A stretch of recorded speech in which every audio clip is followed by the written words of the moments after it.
Wakil Wali Kota Palembang Fitriyanti Agustinda beserta jajarannya dan BBPOM di Palembang menyambangi Perum Bulog Divisi Regional Sumsel Babel dalam rangka memastikan ketersediaan beras dan kebutuhan pokok lainnya mencukupi bagi masyarakat di Kota Palembang selama bulan suci Ramadan tahun 2021. Dalam kunjungan ini, Wakil Wali Kota Palembang Fitriyanti Agustinda menyampaikan, dari peninjauan ini telah diinformasikan oleh pihak Bulog bahwa pangan terutama beras aman selama Ramadan tahun ini.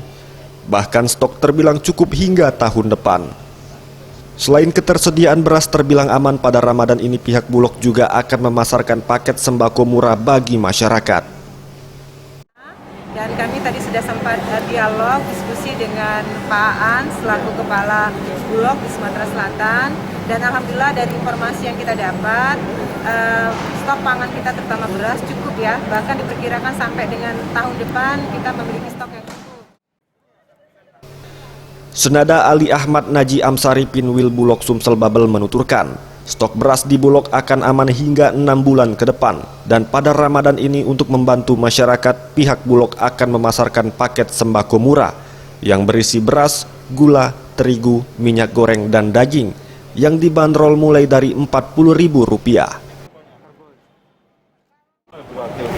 Ini yang kami promosikan. Ini harga ini kami di bawah mulai dari Rp40.000 ya Pak? Ya, dari Rp40.500 sampai dengan Rp103.500. Tapi biasanya masyarakat itu mengambil yang sini 81, 50.000, 40.000. Tim Liputan Sriwijaya TV.